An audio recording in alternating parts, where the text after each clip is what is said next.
मुरादाबाद में आज कांग्रेस नेता सचिन चौधरी ने बाबा साहेब अम्बेडकर जी की मूर्ति के सामने खड़े होकर प्रेस वार्ता की। प्रेस वार्ता में उन्होंने बताया कि पुलिस के द्वारा उन पर की गई कार्रवाई गलत थी, क्योंकि सचिन चौधरी का कहना है कि पुलिस को मैंने ही बुलाया और पुलिस ने मेरे खिलाफ ही कार्यवाही कर दी। हालांकि उनका कहना है कि पुलिस ने मेरी जान बचाई, लेकिन पुलिस को गुमराह कर मेरे खिलाफ कार्यवाही करा दी। प्रेस वार्ता के दौरान सचिन चौधरी ने भूमाफिया बताते हुए कई लोगों पर निशाना साधा। उनका कहना है कि मेरी जमीन पर लोग कब्जा करना चाहते हैं, जबकि मैंने जमीन 2017 में खरीदी और माफियाओं ने जमीन 2025 में खरीदी है। मेरे द्वारा ग्राहकों को जमीन बेच दी गई, जिन्होंने दाखिल खारिज भी करा दिया, लेकिन उसके बाद भी माफिया जमीन पर कब्जा करना चाहते हैं। सचिन चौधरी का कहना है कि मेरे मामले की जांच करा ली जाए और जो दोषी हो उसके खिलाफ कार्यवाही की जाए। उन्होंने बताया कि रजिस्ट्रार के द्वारा इसमें हेराफेरी की गई, क्योंकि मीटर में बेची गई जमीन का दोबारा से कृषि में बैनामा करा दिया गया, जो संभव ही नहीं है। इस दौरान उन्होंने पुलिस से गुहार लगाते हुए कहा कि पुलिस मेरी मदद करे और मामले में जांच की जाए। नंबर में हमारी एक जमीन है आंवला घाट में, उसमें कुछ लोग कब्जा कर रहे थे। पिछले 3-4 महीने से लोग रोज आके तोड़ाफोड़ी करते थे। तो 24 तारीख में दिन में वहाँ लोग कुछ तोड़ाफोड़ी कर रहे थे, हमारी ईंटें भर रहे थे। जब मैं वहाँ पहुँचा तो वहाँ 20-25 लोग बंदूकों के साथ मौजूद थे, और जैसे ही मैंने उनसे पूछा कि क्या कर रहे हैं आप लोग, तो उन्होंने फायरिंग शुरू कर दी। 4 राउंड फायरिंग करी। एक कुलदीप नाम का व्यक्ति है वहाँ पे, पवन गोफे है, 3-4 जिलों के लोग मिलके ज़मीन के कागज़ खरीद के लोगों को परेशान करते हैं। कहते सरकार में हमारे आदमी हैं, पुलिस में हमारे आदमी, इस तरह की बातें करते हैं। तो वहाँ पे मुझे पुलिस ने वहाँ से निकाला। जब वहाँ फायरिंग हो गई तो पुलिस ने मुझे वहाँ से निकाल के थाने ले गई कि ठीक है आपकी FIR करा देते हैं। मैंने वहाँ वीडियो बना ली थी उन लोगों की, उन्होंने मुझे घेर लिया था। वो हमारी ईंटें भर रहे थे। 2016 में हमारे परिवार ने ये ज़मीन ली थी।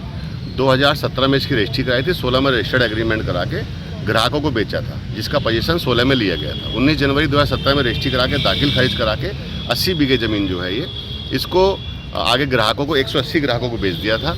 अभी ये वाद कोर्ट में चल रहा है। 4 महीने पहले हमारे परिवार ने ये वाद डाला था, जो मान्य न्यायालय में चला, लेकिन लोग ये रात को आते थे, पुलिस इन्हें भगाती, फिर ये रात को आ जाते थे JCB लेके, पुलिस को मिसगाइड करके।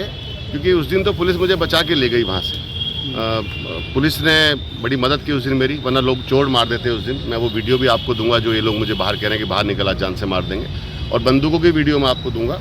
और जिस तरह से JCB चला रहे थे, देखिए खेती करने के लिए ट्रैक्टर चाहिए होता है। 2025 में इन्होंने बैनामा कराया है, 2017 में हमारा बैनामा है। तो 2017 के बाद हमने आगे वो 180 ग्राहकों को रजिस्ट्रियाँ करा दी। तो इनका बैनामा रजिस्ट्रार साहब ने एग्रीकल्चर में कैसे कर दिया 2025 में, जब ये ज़मीन आवासीय में ऑलरेडी मीटरों में बिक गई, सेम गाटा संख्या में। मौके पे ज़मीन कम है, कागजों में ज़मीन 156 बीघे। जब हमने जिससे ली थी धर्मवीर सिंह से, उनके पास इसका पोजीशन था 2016 में, उन्हीं से हमने ली थी। किसी का मोबाइल भी चुर जाता है तो वो 10 साल बाद थोड़ी वेट करेगा गई। अगर इनकी ज़मीन थी तो 10 साल से कहाँ थे ये? 10 साल से वहाँ खेती नहीं हुई। धारा 80 का 22 में निवेदन दे दिया, 180 बैनामे हो गए, वहाँ सड़क, पार्क, नालियाँ बन गई। इन्होंने रात को सड़कें तोड़ दी यहाँ के। 23 एप्लीकेशन पिछले 3 महीने में, 3.5 महीने में हमारे परिवार ने SO साहब भोजपुर को, सभी अधिकारियों को, PMO तक भेज चुके हैं, लेकिन उसके बाद भी इन पर FIR नहीं हुई। ये कहते हैं हमारी ज़मीन है। भाई आपकी ज़मीन है, आप कोर्ट से आदेश लिया हो, पैमाइश के आदेश लिया हो, किसी अधिकारी से आदेश लिया हो, आके तोड़ना क्यों है? नहीं तो पुलिस ने फिर आपको जेल क्यों भेजा? पुलिस ने जेल क्यों भेजा? पुलिस को मिसगाइड कर दिया गया होगा, प्रेशर होगा कोई। देखो मैं विपक्ष का आदमी हूँ, तो सबसे आसान मोहरा मैं हूँ।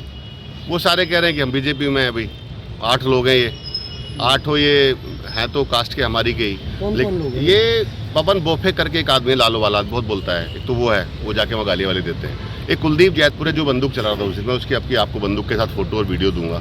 एक आकाश है, एक बच्चू यादव है। ये 4 जिलों के लोग हैं जिन्होंने कागज़ खरीदे हैं। मौके पे ज़मीन तो है नहीं, कुछ वन विभाग ने घेर रखी है, कुछ सड़क ने घेर, कुछ किसानों ने घेर रखी है। हमारी ज़मीन में से आधी मांग रहे हैं। अरे भाई तुम नपाई के लिए आदेश तो लिया हो कहीं से, कोर्ट से बड़े थोड़ी ना हो तुम। जिस केस में सिविल चल रहा है उस केस में आप तोड़ाफोड़ी कैसे कर सकते हैं? PMO तक हमने, हमारे परिवार ने शिकायत की है। इसमें पुलिस ने उस दिन मुझे बचाया, उसके लिए मैं थैंकफुल हूँ पुलिस का। लेकिन ये समझ में नहीं आया कि 4 राउंड उन्होंने फायरिंग की, और हमारी तरफ से बता रहे कि मैंने फायरिंग की। मेरे पास कोई लाइसेंस या इतना नहीं है। अगर मैंने फायरिंग की तो कोई वीडियो हो, फोटो हो, मेरे साथ में गन होने का कोई नहीं है। पहले उधर से 4 राउंड फायरिंग हुई है। हो सकता है जो लड़का ज़मीन पर रहता है उसने एक फायरिंग की हो अपने बचाव में, आत्मसुरक्षा के लिए, किसी को मारने के लिए नहीं। तो पहले फायरिंग उधर से हुई है 4 राउंड, और वो मुझे बता रहे हमने फायरिंग की है। तो मैं प्रशासन से अपील करूँगा कि इसकी निष्पक्ष जाँच करा लें। अगर मैंने फायरिंग की तो मुझ पर कठोर कार्रवाई हो, अगर हमारी ज़मीन पहले की ना हो हम पे कठोर कार्रवाई हो। अगर हमने अपने से अलावा कोई बेची हो तो हम पे कठोर कार्रवाई हो, लेकिन अगर इन्होंने दिन में गोली चलाई है, अगर मुझे घेरा है, तो इन पे ऐसी कार्रवाई करें कप्तान साहब, डीआईजी साहब, पुलिस प्रशासन कि दोबारा से किसी के बने हुए आशियानों को ना तोड़े ये। अच्छा, बस आज अम्बेडकर जी की मूर्ति के सामने खड़े होकर आप प्रेस कॉन्फ्रेंस कर रहे हैं, क्यों चुना ये इस समय? बस आज संविधान के निर्माता के सामने खड़े होकर अपनी अपील कर रहा हूँ। मेरा परिवार नष्ट हो जाए अगर मैं झूठ बोल रहा हूँ, मुझे मौत आ जाए, मैं किसी भी मंदिर में कसम खा लूँगा। कुछ लोग खा लें कसम कि हमने गोली नहीं चलाई या हम जमीन नहीं घेर रहे थे। अरे 25 में आप बैनामा करा के आए, एक आदमी 10 साल पहले बैनामा करा के बैठा है, ग्राहकों को बेच चुका है। आप 5 करोड़ रुपए मांगते हैं बार बार ये लोग। आप एप्लीकेशन में आपको सबको फॉरवर्ड करूंगा, पिछले 4 महीने के एप्लीकेशंस। एसडीएम साहब का भी एक उस पर पक्ष आया है, पीएमओ को उन्होंने भेजा है कि दोनों के नाम ज़मीन है। दूसरा, जिसका 16 का बैनामा है, 17 का बैनामा है, उसको देखेंगे ना आप। 25 में इसमें 3.5 करोड़ रुपये का स्टाम्प चोरी है। अब फैसले के लिए कॉन्फ्रेंस करते रहते हैं। तो हमारे तो एक निवेदन है कि अगर हमने गलत किया तो हम पे कार्रवाई होनी चाहिए। रजिस्ट्रार भी इसमें शामिल? भाई रजिस्ट्रार साहब से बैनामा कैसे हो गया? जिस गाटा, देखिए इनके पास एक कंप्यूटर होता है, जब हम बैनामा करते हैं तो जैसी गाटा संख्या डालते हैं उसमें कितने लोग हैं, किस आवासीय में है ये लैंड या मीटरों में है। एक ही गाटा संख्या में 180 रजिस्ट्री 17 से लेकर 24 तक हो गई। रजिस्ट्रार साहब, अच्छा इसमें दाखिल खारिज किसने कर दिया? जब वहाँ पे सड़कें, गेट, पार्क बने हुए हैं। फोरेंसिक से जांच करा लो, अगर 10 साल से वहाँ खेती हुई हो तो। आसपास के 50 किसान हैं, उनसे पूछ लो। साच को आँच क्या है?